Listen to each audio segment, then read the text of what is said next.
최근 유튜브는 스케치 코미디 채널인 쇼박스의 영상들이 말도 안 될 정도로 큰 인기를 끌고 있습니다. 공감 가는 에피소드들과 남다른 연기를 보여주고 있는 이 사람은 바로 개그맨 김원훈입니다. 반갑습니다. 1989년 1월 30일 인천에서 태어났다고 하며 현재 나이는 34살이라고 합니다. 현재도 인천 서구에 거주하고 있다 하는데요. 대학은 명지전문대 음악과를 나왔고 2015년 KBS 30기 공채 개그맨으로 개콘에서 활동하기도 했습니다. 그리고 22년 8월 27일에 결혼이 예정되어 있는 품절남이기도 한데요. 여담으로 피식대학의 이창호와 같은 고등학교를 나왔다고 하며 학창시절에는 김원훈이 지배층, 이창호가 피지배층이었는데 역으로 개그맨 기수는 이창호가 더 높다고 합니다.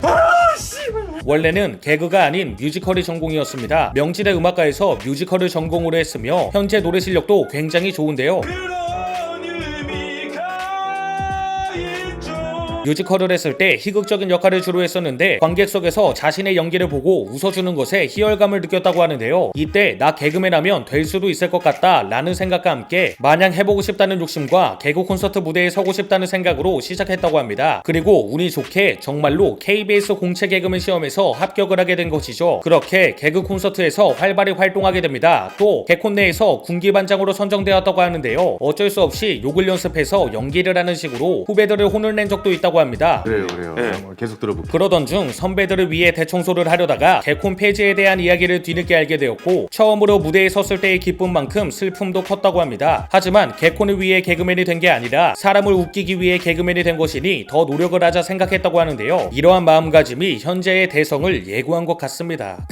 이후 조진세와 함께 유튜브에 더 집중하게 됩니다. 조진세는 김원훈보다 한 기수 후배인데요. 같이 유튜브를 하게 된 계기는 어쩌다 보니 조진세와 개그 코너를 연속으로 3개 정도 하게 되었고 이때 사람이 너무 좋아 보여 같이 하자고 제안했는데 조진세 또한 김원훈과 같이 해보고 싶은 마음이 있었기에 처음에는 정말 간단하게 시작이 되었다고 합니다. 시작은 선후배 사이였지만 이제는 서로의 집도 편하게 드나드는 친한 사이이며 가끔은 조진세가 형으로 느껴지기도 해서 정말 고마운 존재라고 하는데요. 이후 꼭 컬투처럼 찰떡 호흡을 자랑하는 콤비로 성장하는 게 꿈이라고 하네요. 쇼박스 이전에는 웃김표라는 채널에서 활동을 하고 있었습니다. 가족들도 종종 등장하고 패러디나 몰래카메라 같은 유쾌한 내용들이 주된 콘텐츠였고 현재도 구독자 11만 명을 보유하고 있습니다. 작지 않은 채널임에도 이들은 쇼박스로 새롭게 시작하게 됩니다. 김원훈도 결과론적이긴 하지만 새로 시작해서 잘 된 것 같다고 하는데요. 쇼박스도 웃김표와 동일하게 조진세와 둘이 운영하고 있고 종종 등장하는 엄지훈은 같은 멤버는 아니지만 섭섭하지 않게 최대한 챙겨주고 있다고 합니다. 또 가장 아끼는 콘텐츠는 누구지라고 하며 잘 될 수 있었던 이유는 아무래도 많은 사람들의 공감대를 잘 건드리고 힘을 주지 않고 말을 하는 듯한 생활 연기 때문인 것 같다고 하네요. 작업을 하는 방식은 붐마이크와 카메라 한 대로 진행된다고 합니다. 그래서 똑같은 연기를 7, 8번 반복한다고 하는데요. 연기를 할 때는 계속해서 서로 항상 힘 빼고 하자 라고 말할 정도로 말하는 듯이 연기를 하려고 노력한다고 합니다. 연기 자체가 텐션이 낮기 때문에 평소에도 낮은 텐션의 음악을 자주 듣는다고 하는데요.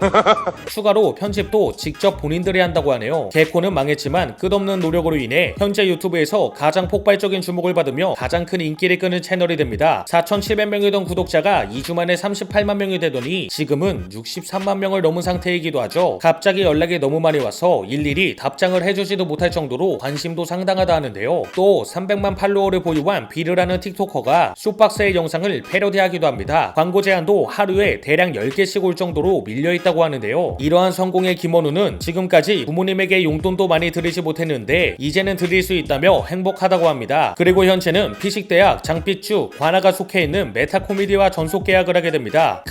쇼박스만의 유쾌한 콘텐츠가 꾸준히 이어질 것으로 보이는데요. 그런데 사실 웃김표 채널을 운영할 당시에도 소속사가 있었다고 합니다. 하지만 인기가 식어서 그런지 재계약은 하지 않았다고 하는데요. 그러나 최근에 잘 되는 모습을 보고 이제 와서 재계약을 하자고 했다 합니다. 당연히 결과는 싱긋 한번 웃고 휴지통이 버렸습니다. 김원훈은 학창시절에 집에서는 질문하는 것에만 대답을 하는 말이 없는 아들이었다고 합니다. 어머니는 김원훈이 커서 스님이 될 줄 알았을 정도라고 하는데요.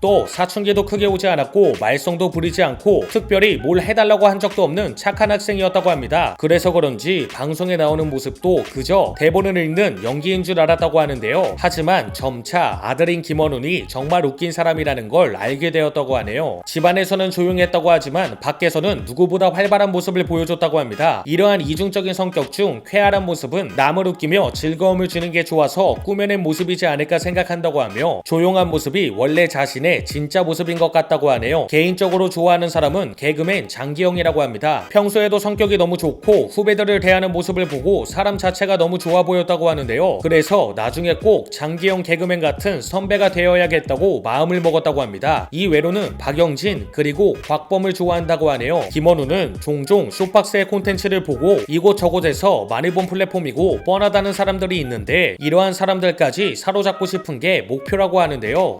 또 쇼박스와 같은 콘셉트의 유튜버가 많아질 것 같지 않냐라는 질문에는 같이 잘 되면 좋겠다는 말과 함께 따라올 테면 따라와봐. 이렇게 쇼박스의 멤버 김원훈에 대해서 알아봤습니다. 다음 쇼박스 영상은 어떠한 내용으로 공감대를 끌어올릴지 기대됩니다. 또 보러 가야지. 따라올 테면 따라와봐. 근데 저희는 저기 멀리가 있습니다.